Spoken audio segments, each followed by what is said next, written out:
Vamos fechando os nossos olhos e trazendo à nossa frente Jesus, sempre Jesus. E pedimos a Ele que esteja conosco, nos oriente, nos ampare, que nos intua para que sigamos todos nós o melhor caminho. Hoje em especial, nós pedimos ao Mestre que ampare o nosso planeta, a Terra, nesta situação de tanta insegurança. A Rússia, com, infelizmente, essa atitude, impensada, e que essa guerra não dure, que essa guerra termine rapidinho e que ela não tenha a capacidade de ceifar vidas, mais vidas do que ceifou. Então pedimos, Jesus, que ampare aquele povo, para que não aconteça o pior. E ampare o nosso planeta também, para que se mantenha o mais equilibrado possível. Te agradecemos, Jesus, pelo carinho, pelo amparo, por estar conosco. E que todos nós tenhamos sempre a decisão firme de seguir na tua direção, de uma forma cada vez mais firme, buscando cada vez mais um entendimento maior. Que assim seja, graças a Deus. Bom, boa noite, pessoal. Cida Léo, Sandra, tudo bom? E vamos então continuar, E, como sempre, a gente dá uma voltadinha naquilo que nós falamos na semana anterior, até para não perder o fio da meada, não engatarmos, aquilo que está sendo dito. E então vamos voltar um pouquinho e falar sobre o que nós falamos na live anterior. Nós falamos na live anterior sobre a paz interior, o reino dos céus, que é a meta de todos nós. Todo mundo quer ser feliz. Todo mundo, sem exceção, quer ser feliz. Existe caminho para ser feliz. É um caminho que nos leva na direção do alto. Pena que a humanidade vive tomando atalhos. Ainda se o atalho chega no mesmo caminho, é um sofrimento rápido, mas volta. Mas às vezes o atalho nos leva para caminhos tão terríveis, tão dolorosos. E até dissemos na semana passada daquele ditado que diz: para quem não sabe para onde vai, qualquer caminho serve. Então vai para qualquer lado, não tem objetivo nenhum. E nós, comentamos, nós agimos contra a paz aqui dentro. Nós agimos contra a nossa própria felicidade. E como que nós agimos?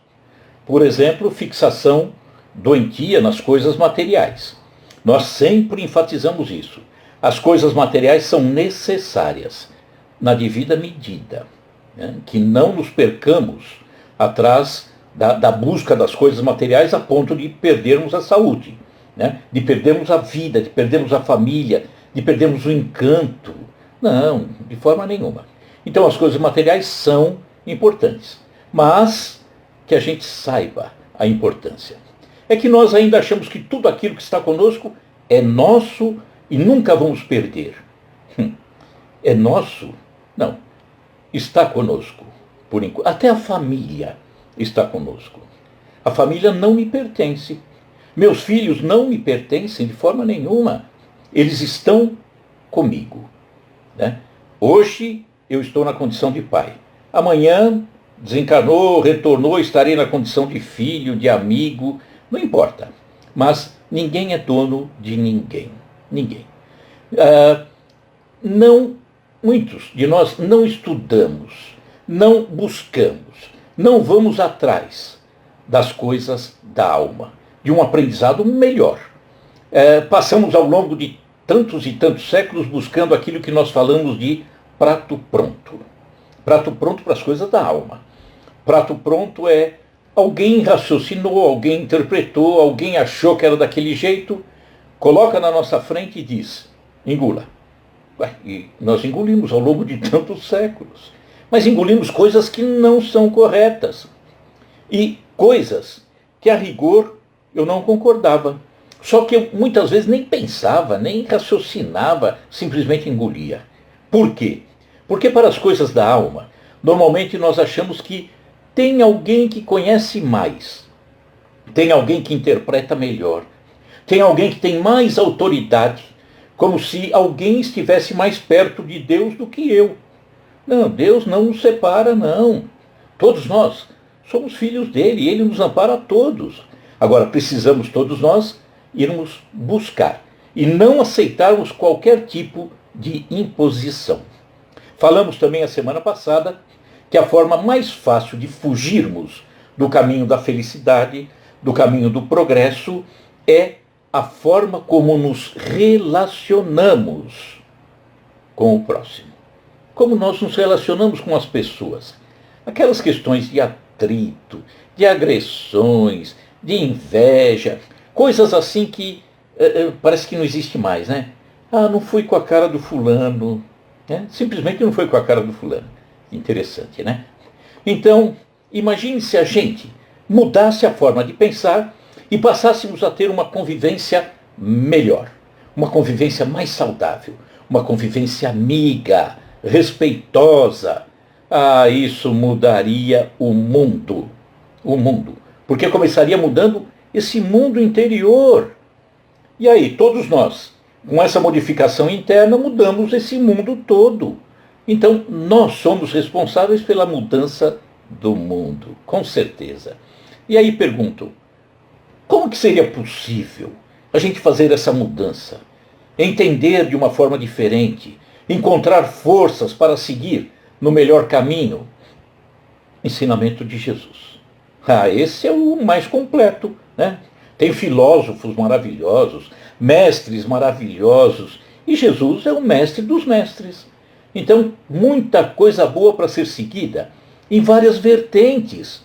Agora, Jesus, obviamente, é a vertente central, né? É a rota principal, mas tem tantos ensinamentos, filósofos, e tem tanta coisa. Só que nós precisamos ir atrás, pensar. Então, o ensinamento de Jesus é a grande receita. Só que nós temos a receita guardada na gaveta, nós falamos na semana passada, e os ingredientes no armário, e ninguém faz o bolo. E aí fica difícil, né? Mas precisamos buscar isso isentos de qualquer tipo de fanatismo. Fanatismo religioso, por exemplo. Porque o fanatismo religioso, ele mais complica do que ajuda. Ah, com certeza, né? E aí, nós falamos na semana passada sobre as questões da religião, ou das religiões, porque são várias, né? E aí eu sei que é muito delicado falarmos de religião, porque alguém pode achar que nós estamos discriminando. Não, nunca. Respeito todas elas. Todas as religiões que procuram levar o seu fiel a Deus merece todo o respeito, todo o carinho, toda a compreensão. Só que uma questão.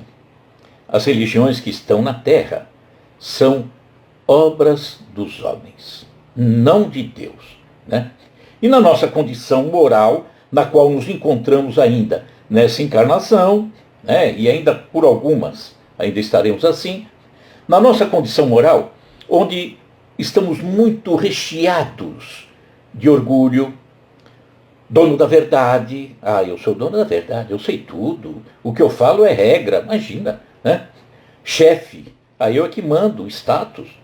E vamos ter que entender que Jesus não deixou nenhuma religião.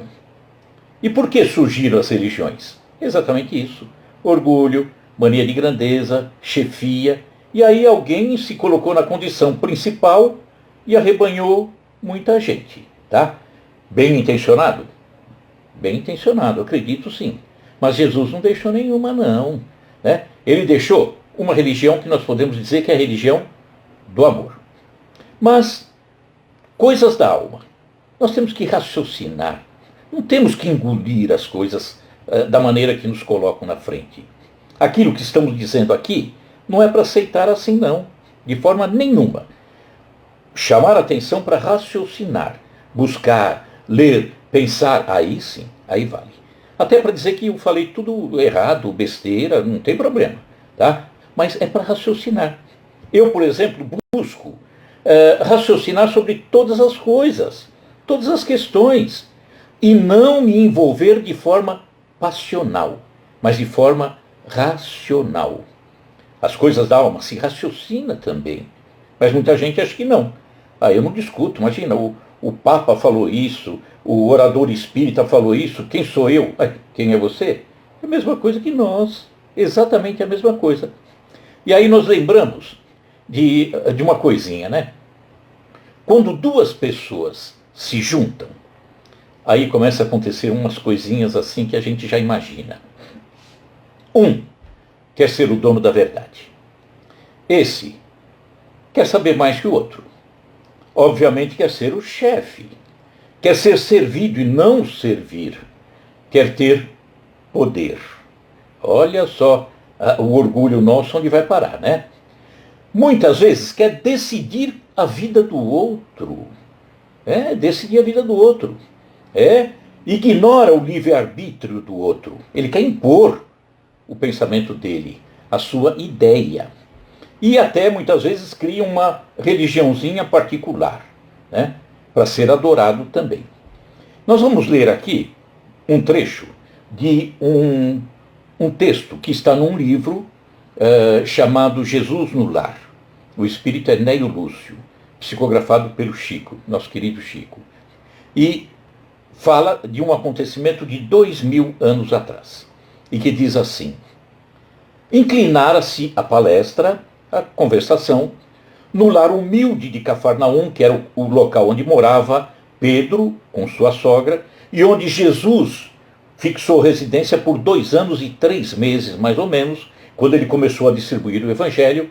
Então, a palestra acontecia na casa de Pedro para os assuntos alusivos à devoção. E aí o mestre Jesus disse, num tom de voz bem firme, bem significativo: olha, um venerado devoto retirou-se em definitivo para uma gruta isolada, em plena floresta, a pretexto de servir a Deus. Ali, nessa floresta, nessa gruta, ele vivia entre orações e pensamentos que ele julgava irrepreensíveis. E o povo, crendo tratar-se de um santo Messias, esse homem, passou a reverenciá-lo com intraduzível respeito. Se alguém pretendia efetuar qualquer negócio no mundo, dava-se pressa em buscar o parecer desse homem, desse santo Messias, né?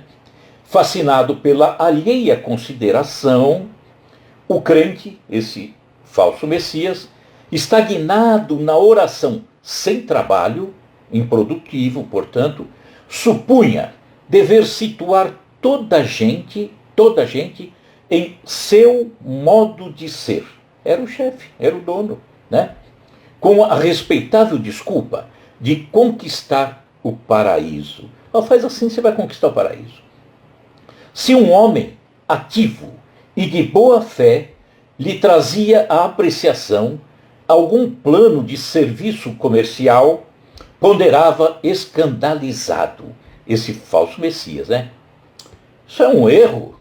Apague a sede de lucro que lhe ferve nas veias. Isto é ambição criminosa. Venha orar e esquecer a cobiça. E tirava a pessoa dessa busca que ele tinha, desse sonho, dessa meta que ele queria alcançar. Se esse ou aquele jovem lhe rogava opinião sobre casamento, por exemplo, ele clamava aflito: é disparate. A carne está submetendo o seu espírito. Isso é luxúria. Vem orar e consumir o pecado. Ele era contra a pretensão do jovem de se casar. Quando um ou outro companheiro lhe implorava conselho acerca de algum elevado encargo na administração pública, exclamava compungido: um desastre, isso é um desastre. Afaste-se da paixão pelo poder. Isto é vaidade e orgulho. Venha orar e vencer os maus pensamentos. Olha o que ele fazia com o povo, hein? Surgindo pessoa de bons propósitos, reclamando-lhe a opinião quanto a alguma festa de fraternidade em projeto, né? Objetava irritadiço. Isso é uma calamidade. Isso é uma calamidade. O júbilo do povo é desregramento. Fuja à desordem. Venha orar subtraindo-se à tentação. E cortava o sonho daquela pessoa de fazer uma festa beneficente, por exemplo. E assim, cada consulente, em vista da imensa autoridade que o santo desfrutava, se entristecia de maneira irremediável e passava a partilhar-lhe os ócios na soledade, em absoluta paralisia da alma. Desmotivou todo mundo. O tempo, todavia, que tudo transforma, trouxe ao preguiçoso adorador a morte do corpo físico.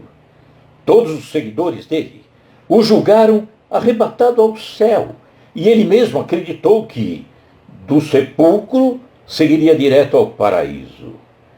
Com inexcedível assombro, porém, foi conduzido por forças das trevas a terrível purgatório de assassinos. Purificava os assassinos. Em pranto, desesperado, indagou à vista de semelhante e inesperada aflição dos motivos que lhe haviam sitiado o espírito em tão pavoroso e infernal torvelinho, sendo esclarecido que, se não fora na terra homicida vulgar, aqui na terra, era ali onde ele estava, identificado como matador da coragem e da esperança em centenas de irmãos em humanidade. Silenciou Jesus, mas João, um dos discípulos, muito admirado, considerou: Mestre, jamais poderia supor que a devoção excessiva conduzisse alguém a infortúnio tão grande. E o Cristo, porém, respondeu imperturbável: plantemos a crença, plantemos a confiança entre os homens, entendendo, entretanto, que cada criatura tem o caminho que lhe é próprio. Livre-arbítrio, caminho que lhe é próprio. A fé sem obras é uma lâmpada apagada. Nunca nos esqueçamos de que o ato de desanimar os outros nas santas aventuras do bem é um dos maiores pecados diante do poderoso e compassivo Senhor. É tirar as pessoas do caminho, desmotivá-las, achar que você pode regrar aquela pessoa, dizer o que ela deve, o que não deve fazer. Isso é opção dela. Em determinadas situações você pode e deve colocar parecer seu, mas simplesmente colocar, não impor, não criticar, não desmotivar, né? E nós sabemos que é sempre delicado falar de religiões, de pecado, né? Sabemos da importância das religiões, servem para unir as pessoas, acolher as pessoas, transmitir a mensagem de Jesus. Falamos isso semana passada. Cada uma, obviamente, com a sua interpretação, né?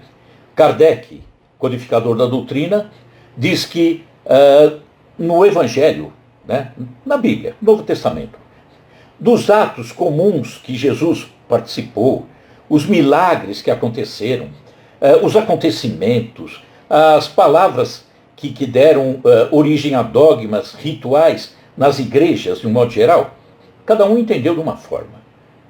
Tudo bem, cada um entendeu. Agora, de modo nenhum pode haver discordância com relação ao ensinamento moral. Porque o ensino de Jesus, ensinamento moral, não há o que discutir. O ideal é ser humilde, não orgulhoso. O ideal é ser manso, é manso, não é agressivo. Isso ninguém pode discutir, né? Amar o irmão, fazer a ele o que gostaria que ele fizesse, está aí explicado, Jesus deixou. Ninguém pode contrariar esse tipo de informação, tipo de orientação, né? Mas, infelizmente, nós vemos em alguns segmentos algumas distorções, né, que é em razão da forma como interpretaram. A doutrina espírita não é religião, nós dissemos isso, é uma doutrina. A palavra religião, inclusive, é o sentimento consciente de dependência e submissão da criatura humana com o Criador, né? E é para isso que existe um caminho maravilhoso para chegar no Criador. Quem disse essa orientação foi Jesus. Eu sou o caminho, a verdade e a vida. Basta seguir Jesus.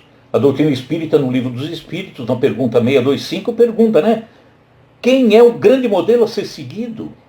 A resposta, taxativa, é Jesus. E a visão da doutrina espírita com relação à fé. Fé inabalável só o é a que pode encarar frente a frente a razão em todas as épocas da humanidade. Aí ela não se abala, porque a razão faz com que ela deixe essa fé bem firme. Jesus disse, é sobre a pedra e não na areia que você constrói a sua casa, né? Então, temos que entender a filosofia de Jesus. Ele deixou uma filosofia, uma orientação. Entender a lógica de Jesus. A lógica de Jesus, o ensinamento dele, é, ao mesmo tempo, linda e simples. Muito simples. Não há dúvida nenhuma. O ensinamento de Jesus é amor. O que é complicado é nós seguirmos isso. Mas o entendimento é fácil. Cada um de nós sabe qual é o melhor caminho, né? Amor, respeito, isso tudo. Falamos que a filosofia é o amor à sabedoria. E falamos também que ela busca aquele que, através desse entendimento, segue nesse caminho, busca compreender a realidade das coisas, as causas elementares, os fundamentos dos valores e das crenças humanas, para ver se é razoável ou não, se continuo ou descarto, ou se continuo, mas modifico o sentido da existência. Está aí a filosofia nos levando. Então, esse sistema de coisas que falamos filosofia é para isso, para que despertemos. E nós, quando temos essa busca, entender a filosofia de Jesus, nós vamos ficar filosofando, nós, em todos os instantes. Por quê? Porque nós deixamos de ser aquele que recebe o prato pronto. Não. Eu vou buscar os ingredientes, ver qual a melhor forma de preparar a alimentação, quanto tempo de cozimento e um monte de coisa, né? Por quê? Porque nós filosofamos quando, diante de um inconformismo ou da incompreensão de alguma coisa, eu questiono a ordem das coisas. Não engulo, não. Opa, pera um pouco, será que isso é bom? Será que é certo? Perante as dúvidas, filosofando, perante as dúvidas, eu repenso conceitos e valores. Como que eu pensava assim no passado? É razoável? Tem uma forma melhor de pensar? E, em consequência dessa forma de buscar, né, nós vamos ver os problemas que nós vivenciamos, os desejos que alimentamos, os conflitos que geramos, que carregamos. E aí, buscamos a melhor alternativa, né? E vamos ver também que os grandes filósofos, e aí vamos falar de Sócrates um pouquinho, né?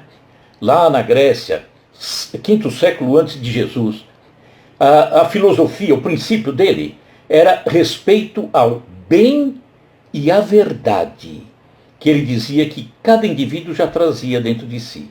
E nós trazemos. Todo mundo sabe o que é o bem, né? A verdade tem que ser construída, mas alguma coisa a gente já tem da verdade. Temos que construir a verdade através do entendimento, da busca, do aprendizado. Então, para Sócrates, o homem, através da autorreflexão, deveria entrar em contato com a voz que está aqui dentro. A sua consciência está aqui dentro. Aprendendo com isso a se autodescobrir e, consequentemente, realizar-se. Realizar-se. Essa era a orientação dele. Tanto que uma das frases ditas por Sócrates varou todos esses séculos, e na doutrina espírita ela serve inclusive de chamativo, porque é através dessa frase também que nós nos inserimos dentro do que a doutrina espírita nos orienta, para a nossa modificação. Um ponto de partida, vamos dizer assim. Ele disse, Sócrates, conhece-te a ti mesmo. Quantos que passam pela vida não querem nem saber, não quer se conhecer, quer balada, quer bebida, quer droga, quer folia, não conhece a si mesmo. Não vai buscar não. Então, Sócrates, por exemplo, é um dos precursores do cristianismo e da doutrina espírita, né? E nós vamos ver que a humanidade, por não raciocinar, por não pensar, por não filosofar, né, não se interessar, levou Jesus à condição de Deus. Quarto século. Num concílio, na religião, lá em Roma, quando Roma traz para dentro de si o cristianismo, levaram Jesus à condição de Deus.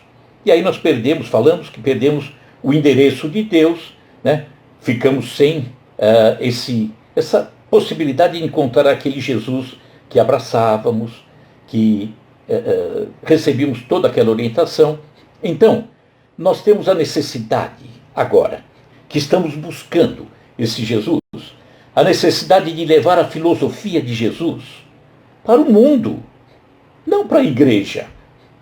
Não, para o mundo. A igreja também precisa aprender, né? A filosofia. Enfim, todo ser humano precisa aprender essa filosofia. A igreja, o centro espírita, todos.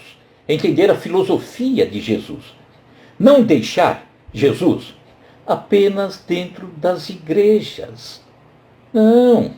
Jesus deve estar conversando conosco em todos os instantes, em todos os locais. Por isso que o tema de hoje é da igreja para o mundo. Porque nós ficamos com Jesus dentro da igreja. E fora? Fora eu até esqueço. Fora eu nem lembro que Jesus existe, né? Então nós temos que trazer Jesus para a atualidade, trazer Jesus para o mundo. Nós até brincamos. Foi nesse domingo, no evangelho que fizemos na nossa querida fraterna, falando exatamente alguma coisa sobre isso, dando uma pincelada. Nós falamos, um pai e uma mãe, quando vê o seu filho desregrado, caindo em sofrimento no mundo, sem caminho, normalmente a mãe, vê se é verdade ou não, a mãe fala para o pai, precisamos levar esse menino para a igreja. Precisamos levar esse menino para o centro espírita. Já ouviram isso, né? Muita gente fala. Mas aí, eu toda vez que penso nisso, vem na minha mente a figura de Maria de Nazaré, a mãe de Jesus, falando para José, o pai de Jesus. Ah, José, nós precisamos tirar esse menino da igreja. Precisamos tirá-lo da igreja. Por quê? Porque não é só a igreja, não. Vai para o mundo, Jesus. Ou seja, nós temos que trazer esse Jesus para o mundo, né? Em várias situações, no ambiente de trabalho, na escola, no transporte, no esporte, na rua. E aí nós vamos para a política. Olha a política. Imagina se Jesus estivesse na política, né? Com certeza ele não ia roubar, não. Isso é certeza. Mas o homem que leva Jesus para a política, se levasse, tirasse o Jesus da igreja e levasse também para a política era outra. Era outra. Por quê? Porque nós vemos, muitas vezes, o político que tem uma religião. Eu faço parte da ala tal, de tal religião. Que maravilha, né? Entretanto, olha, estamos aí com uma CPI de não sei o quê. O nome dele está lá. Olha que interessante. Às vezes, é um devoto na igreja. Entretanto, na política, Jesus não está lá. Então eu fico à vontade. Será que não pensa assim? Agora na igreja não. Na igreja eu tenho que dar exemplo, né? E aí cometemos absurdos. violentos. Tem um livro na doutrina, Kardec também, o livro Obras Póstumas, que traz um trecho de um espírito chamado Clélia Duplantier. Clélia Duplantier. Ela diz assim, mais ou menos assim, que o ser humano tem 3 características. Todo ser humano, o espírito falando, né, para Kardec.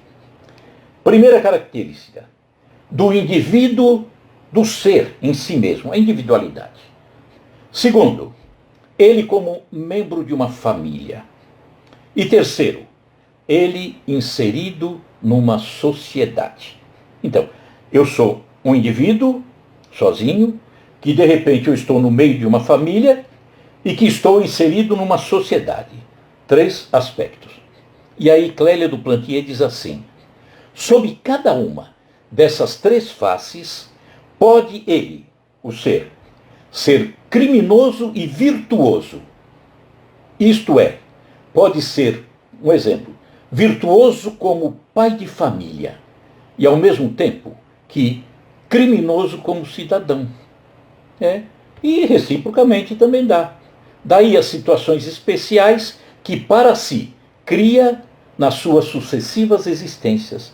Sou um excelente chefe de família. Entretanto, na sociedade, exemplo, eu sou político, eu desvio o recurso. Olha que interessante, né? É porque Jesus não estava na política, Jesus não estava na empresa, Jesus não estava no comércio, na venda de 1 quilo de cereal onde coloca só 900 gramas. Jesus não estava lá, ele não vê. Que coisa interessante, né? E vamos ver que nós temos essa capacidade de trazer esse Jesus e nos modificarmos de uma maneira mais intensa. Temos, sem sombra de dúvida. Ele mesmo nos deixou essa orientação. Podeis fazer o que faço e ainda mais. Ou seja, nós temos capacidade de fazer melhor. Só depende do nosso esforço, da nossa vontade. Então, vamos pensar como alcançar essa paz, essa felicidade que nós temos a oportunidade de chegar, desde que queiramos, desde que sejamos responsáveis, desde que sejamos sérios, dedicados. Vamos lá, tanta coisa a gente pode melhorar. É verdade que doses homeopáticas, é um processo, mas um passo a cada instante na direção do melhor. Vamos então pensar, raciocinar sobre coisas que Jesus nos deixou. Vamos lá? Vamos então. Todos nós falhamos. Alguém tem dúvida? Erramos? Ninguém. E para ser compreendido, para sermos perdoados, aceitos, acolhidos, é preciso que antes aprendamos a perdoar, a acolher o irmão. É óbvio, né? Porque senão estou apenas impondo. E aquele irmão que erra, tanto quanto eu erro, tanto quanto vocês erram, todos nós erramos. E aí vamos ver o que Jesus falou a respeito. Ele disse assim, perdoar para que Deus vos perdoe. Está em Mateus, capítulo 6. Se perdoardes aos homens as faltas que cometeram contra vós, se você perdoar aquele que errou contra você, também vosso Pai Celestial vos perdoará os equívocos, os pecados, né? O pecado é meio chato. Mas, se não perdoardes aos homens, quando vos tenham ofendido, vosso Pai Celestial também não vos perdoará os pecados, né? Ou seja, não adianta eu querer para mim se eu não dou ao outro. Fica meio estranho, né? Eu tenho que perdoar. Está aí a prece do Pai Nosso. Perdoe as minhas ofensas assim como eu perdoo. Não é uma condição prévia. Porque muita gente diz, olha, perdoe. Se você me perdoar, eu penso em perdoar o outro. Não. Olha, me perdoe assim como eu já perdoo o outro. Então eu tenho que perdoar. Caso contrário. Mas ele continuou, hein? Só que para termos a oportunidade de perdoar o outro, sempre é bom conviver, ter um certo contato com aquele a quem ofendemos, ou por ele fomos ofendidos, nos sentimos às vezes ofendidos, e nem fomos às vezes. A aproximação facilita essa compreensão.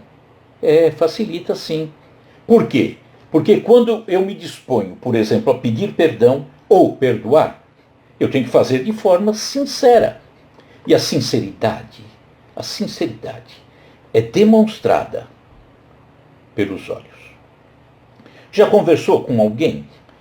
Eu adoro conversar com alguém olhando no olho, né? Mas já conversou com alguém que você vai falar com ele, explicar alguma coisa, ele olha de lado, olha para outra coisa, não te encara? Fica difícil. Então a sinceridade, a verdade, é olho a olho. Então se eu quero me aproximar de alguém, meu amigo, olha, eu errei com você, você errou comigo, eu acho que errou, mas olha, está tudo resolvido, não tenho mágoa. É pelos olhos que mostramos a sinceridade. Pelo abraço. Tem coisa mais bonita que um abraço? Diz que um abraço, e eu entendo assim, talvez seja o gesto mais bonito entre duas pessoas. O abraço. Por quê? Diz que é o momento em que dois corações se juntam e conversam em silêncio. Como é bom abraçar. Como é gostoso abraçar alguém, né? Alguém que você chega ali e abraça e não dá vontade de largar mais, né? Que gostoso sentir isso aí.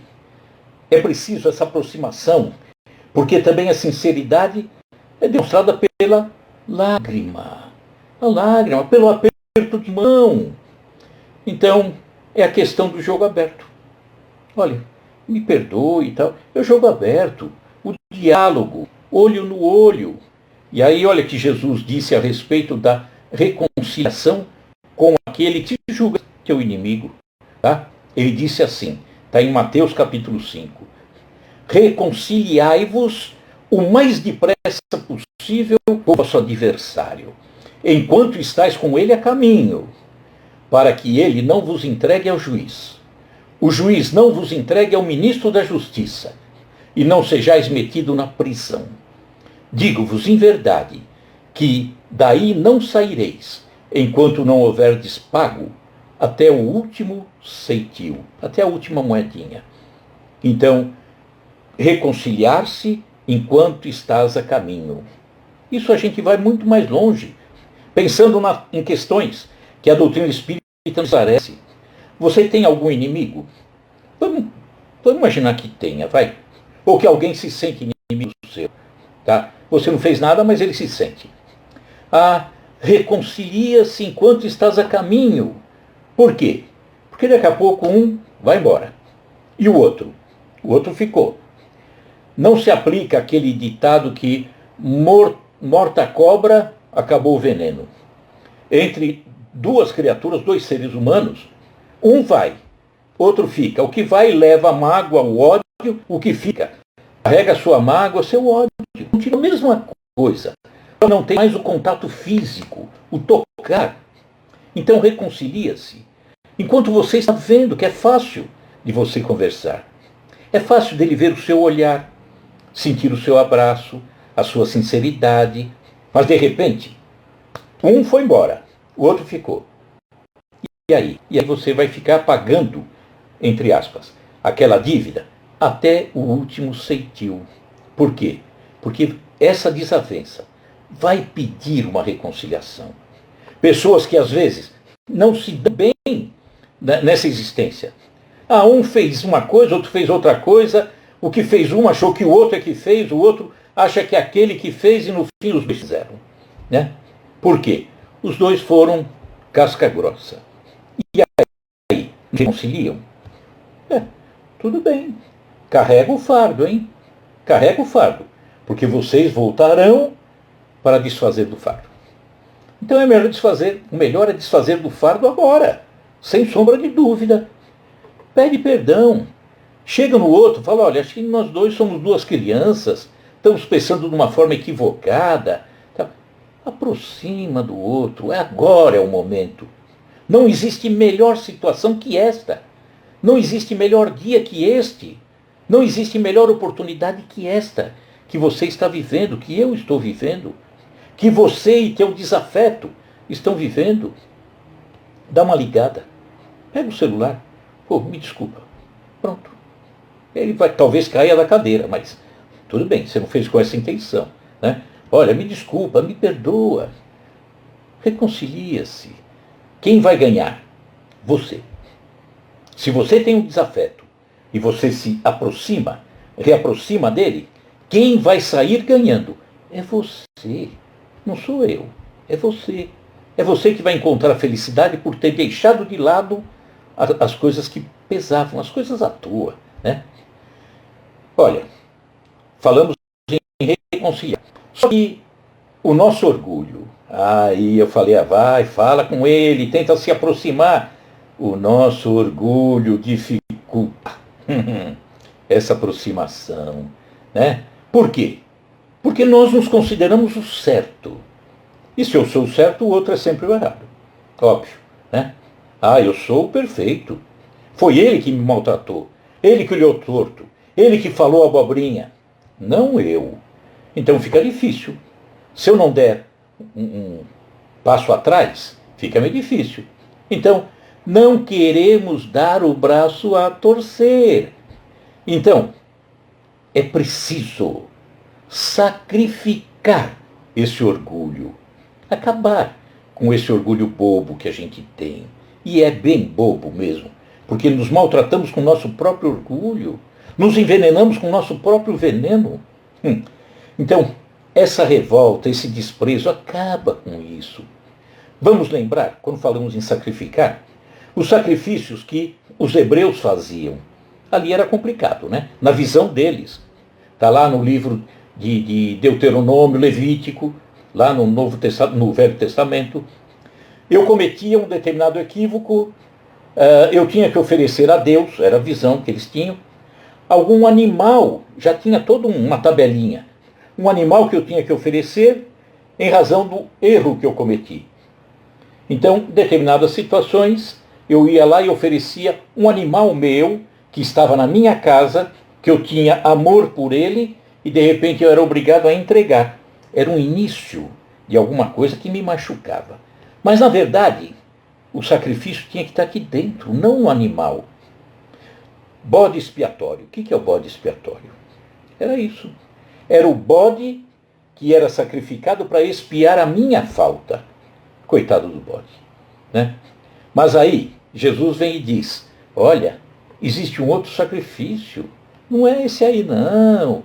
Eu sou, disse Jesus, o sacrifício final, o cordeiro que foi sacrificado, o último a ser sacrificado. Então, qual é o sacrifício que agrada, que Deus aprova? Está em Mateus, capítulo 5. E ele disse assim, se, portanto, quando fores depor a vossa oferenda no altar, eu vou lá levar minha oferenda, né? Vos lembrardes de que o vosso irmão tem qualquer coisa contra você, deixa ali a dádiva, deixa lá no altar, lá junto ao altar. E ide antes reconciliar-vos com o vosso irmão. Só depois volta e oferece a Deus. Porque de nada adianta chegar a Deus e dizer te amo. Ele vai dizer, ótimo que você me ama, mas se eu odeio o teu irmão, como é que você me ama? E a gente não para pensar. Né? Então, falando isso tudo, mas se continuarmos com o olhar que nós ainda temos, um olhar sempre crítico sobre o outro, né? A gente está sempre olhando o que o outro está fazendo. Parece um fiscal. Pensando que os defeitos estão apenas nos outros, nada vai dar certo. Nada vai dar certo. Você vai passar a tua vida fiscalizando os outros, vendo os defeitos deles, verá, porque eles têm, mas não verá os seus. E talvez você tenha mais do que eles. Né? É o caso daquela mulher que morava numa casa e Toda manhã ela tomava café com o marido, na cozinha. E lá tomando café, ela olhava pela janela e via o terreno da vizinha. E a vizinha estendia no varal as roupas que ela lavava. E ela, a mulher tomando café, falava para o marido: essa vizinha, olha aqui, que serviço porco. Ela lavou a roupa, mas a roupa está toda suja, ela pendura no varal roupa suja. No outro dia era a mesma coisa. Olha só, ela não aprende a lavar. Que absurdo, uma mulher assim. Nossa. Outro dia, mesma coisa. Até o dia que o marido dela lavou a vidraça. Quando lavou a vidraça, ela se deu conta que a roupa da vizinha sempre esteve limpa. Ela é que fiscalizava de uma forma indevida, né? Porque se não fizermos essa compreensão, buscarmos essa compreensão, o perdão que damos hoje vai se converter em briga amanhã de novo, uma nova contenda. Olha o que Jesus falou. Ver o mal no outro, a respeito de ver o mal no outro, e não ver em si mesmo, hein? Também em Mateus, capítulo 7, ele diz assim: como é que vedes um argueiro no olho do vosso irmão? É um pedação de madeira grande, uma trave. Quando não vedes o cisco, né? Perdão, o cisco no olho do outro, quando você não vê uma trave, um galho no teu olho, você vê o cisquinho que está no olho do outro, mas não vê uma coisa enorme no teu próprio olho? Ou, como é que dizeis ao vosso irmão: deixa-me tirar um argueiro aí do teu olho, vós que tendes no vosso olho uma trave enorme? Hipócritas, disse Jesus. Olha que falsidade, né? Tira primeiro a trave que está no seu próprio olho, e depois então, vede como podereis tirar o argueiro que está no olho do vosso irmão. Não é verdade? Mas a gente só vê o olho do outro. Nossa, ele está lá com um cisquinho. Nossa, tem que tirar esse cisquinho. Você está com um galho de árvore no teu, né? E olha a sequência, vamos ligando tudo. Então, é simples, a coisa é simples. Não julguemos o outro. Olha como é simples, né? Não julguemos o outro. Se continua o julgamento, na mesma medida em que julgarmos, seremos julgados. Afinal, os erros são iguais, e às vezes maiores aqui, né? Então, Jesus falou sobre não julgar para não ser julgado. Também em Mateus, capítulo 7, ele diz assim: não julgueis, a fim de não serdes julgados. Porquanto sereis julgados conforme houverdes julgado os outros. Aí eu sou crítico com outro, serão críticos comigo. Eu sou brando com o outro, eu auxilio, ajudo, serei auxiliado, serei ajudado. Me verão de uma forma diferente. E aí ele continua: empregar-se-á convosco a mesma medida de que vós tenhais servido para com os outros. Não é diferente. Então, é preciso ter consciência, é preciso ter certeza de que nós somos tão falhos como aquele que nós taxamos de inimigos. Aquele que, eu não gosto muito dele, aquele sujeito é problemático. O problemático somos nós, né, também. E que, portanto, é injusto querer condenar alguém, né, de algo que nós também temos a mesma dificuldade. Isso é hipocrisia, é falsidade, é uma mentira. Vamos ver, por exemplo, Jesus falando disso. Atire a primeira pedra quem nunca errou. Está em João, capítulo 8. Aquele dentre vós que estiver sem pecado, sem falha, sem erro, sem equívoco, atire a primeira pedra. Vamos lembrar do caso da mulher adúltera. Esse episódio foi o da mulher adúltera, né? Que dizia assim, isso está narrado em João: e os escribas e fariseus trouxeram-lhe uma mulher apanhada em adultério. A mulher foi pega em adultério. E pondo-a no meio, disseram a Jesus: mestre, esta mulher foi apanhada no próprio ato, adulterando. E na lei nos mandou Moisés que as tais sejam apedrejadas. Olha que interessante. Pegaram a mulher adulterando, trouxeram para Jesus dizendo que ela estava adulterando e que na lei Moisés havia dito que essas mulheres seriam mortas. Quem estava adulterando eram eles. Os escribas, não estou falando da mulher, porque eu não vi. Os escribas e fariseus, sabe por quê? Porque ele diz, na lei, Moisés diz que essas tais devem ser apedrejadas. Mentira. Não eram elas só. A lei dizia, se um homem e uma mulher, afinal de contas, ela não faz isso sozinha. Se um homem e uma mulher cometerem um adultério, os dois morreriam. Só que eles adulteraram a lei para não ter risco. E vem falar da mulher, que cometeu um adultério carnal, por exemplo, né?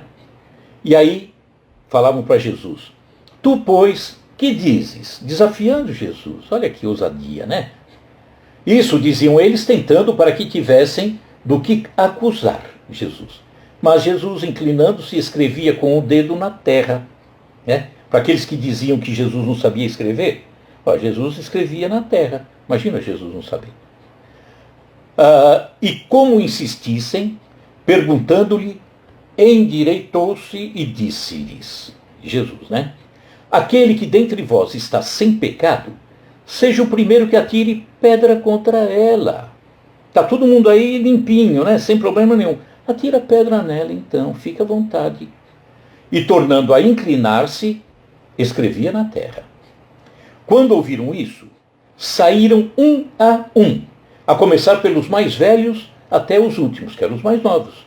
Ficaram então só Jesus e a mulher, que estava no meio. E endireitando-se, Jesus pergunta, mulher, onde é que estão os que te acusavam? Não sei, foram embora. Eu também não te acuso. E aí ele diz, saíram primeiro os mais velhos. Por quê? Porque tiveram mais tempo de errar nesta encarnação. E lembrar do erro cometido. E a consciência dos deles. Ai, por que eu estou fazendo isso? Está errado. E foi embora. Uma curiosidade. Como nós já estamos terminando, que acho que eu passei da hora. Curiosidade. Como nós podemos distorcer, os escribas e fariseus distorceram isso, né? Olha, mulher assim tem que ser apedrejada. E o homem? Distorcia, né? E às vezes nós distorcemos sem mudar uma única palavra. Não mudamos nada.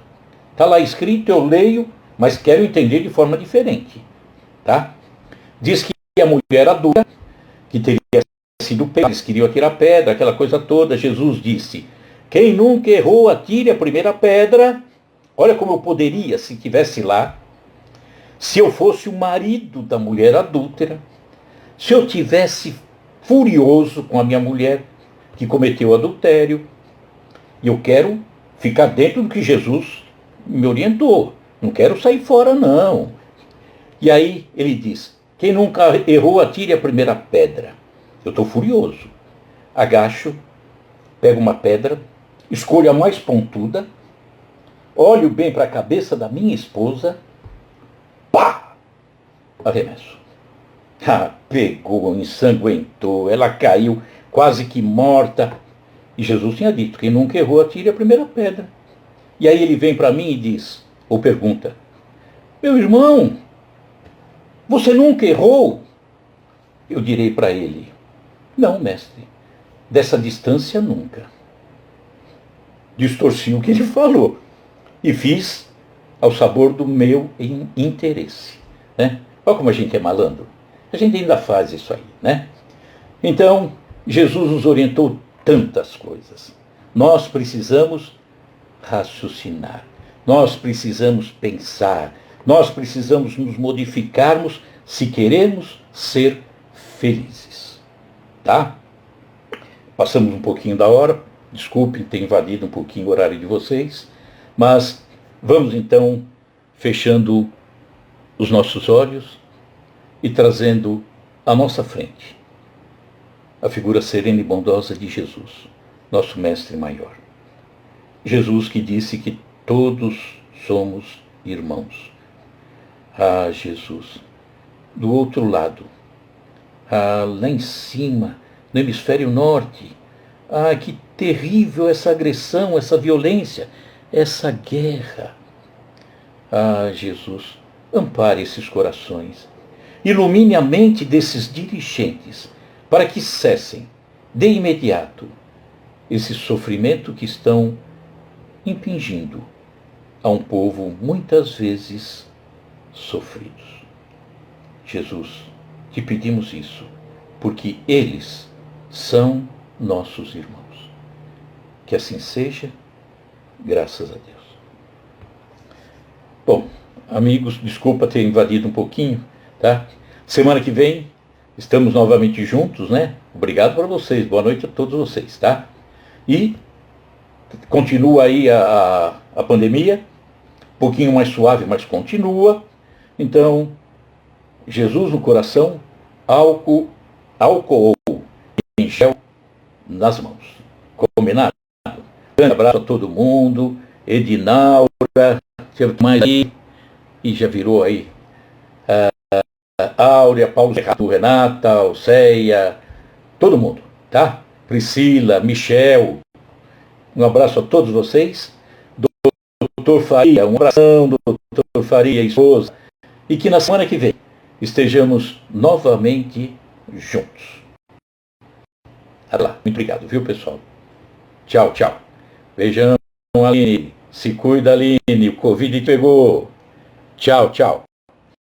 Beijão, filhota.